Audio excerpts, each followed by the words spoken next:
Praise the lord. మన ప్రభు అయిన యేసుక్రీస్తు నామములో కృపావాక్యాన్ని వీక్షిస్తున్న దేవుని బిడ్డలందరికీ నా హృదయపూర్వక వందనాలు. ప్రియ దేవుని బిడ్డలారా, కొన్ని అనివార్య కారణాల వలన కృపావాక్యం కొద్ది రోజులు ఆపటం జరిగింది. మరలా ఈ దినం నుంచి ప్రారంభించడానికి ప్రభు కృప చూపారు. ఈ ఛానల్ని సబ్స్క్రైబ్ చేయండి, అనేకులకు షేర్ చేయండి. కృపతో దేవుడు దీవించును గాక. ఈ శుభవేళ దేవుని మాటను చూద్దాం. మత్తయి సువార్త 7వ అధ్యాయం 7వ వచనాన్ని చూస్తే అక్కడ ఒక విలువైన మాట ఉంటుంది. అడుగుడి మీకు ఇవ్వబడును. ప్రభు ఈవేళ మాట్లాడుతున్న మాట, మీరు అడగండి నేను మీకు ఇస్తాను. అనేకులు అడుగుతున్నారు. దేని కొరకు అడుగుతున్నారు? దేని నిమిత్తం అడుగుతున్నారు? ఏమిస్తాడు అంటే కొన్ని అమూల్యమైన మాటలను మనం ధ్యానం చేద్దాం.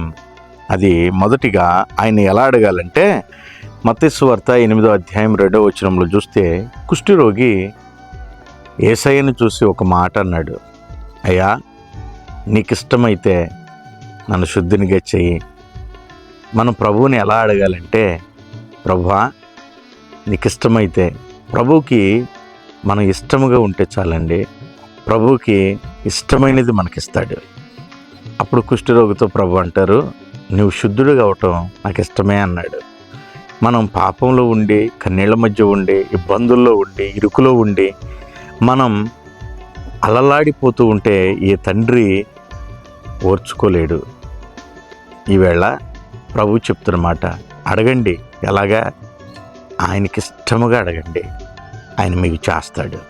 రెండవదిగా చూస్తే యోహాను సువార్త 5వ అధ్యాయం 5 నుంచి 7 వచనాలు మీరు ధ్యానం చేస్తే 38 సంవత్సరాల నుంచి ఒక వ్యాధిగ్రస్తుడు కోనేటి యొద్ద పడిపోయి ఉన్నాడు.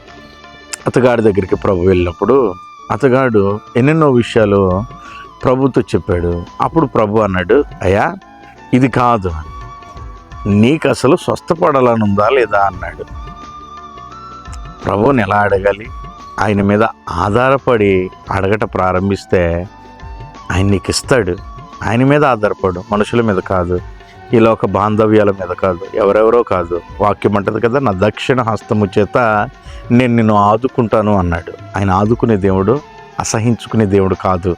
నిన్ను గెలిపించే దేవుడు కానీ ఓడిపెట్టే దేవుడు కానే కాదు. కనుక ఆయన మీద ఆధారపడి అడగండి, ఆయనకి ఇష్టంగా అడగండి. ఇంకా 3వ మాట చూస్తే లూకాసు సువార్త 18వ అధ్యాయం 10 నుంచి 13 వచనాలు చూస్తే అక్కడ ఇద్దరు ప్రార్థన చేశారు. సుంకరి, పరిసయుడు ప్రార్థన చేశారు.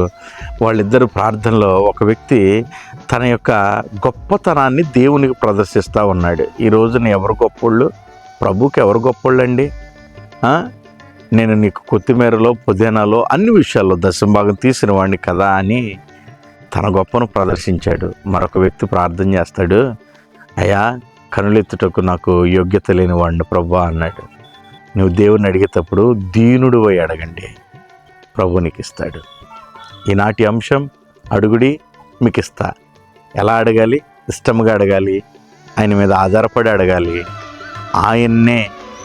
ఆయన సన్నిధిలో దీనులమై అడగాలి. అప్పుడు ఆయన నీకు ఇస్తాడు, నిన్ను గెలిపిస్తాడు, నీ ఉన్నత కృపను అనుభవిస్తావు. నా దేవుడి మాట దీవించును గాక.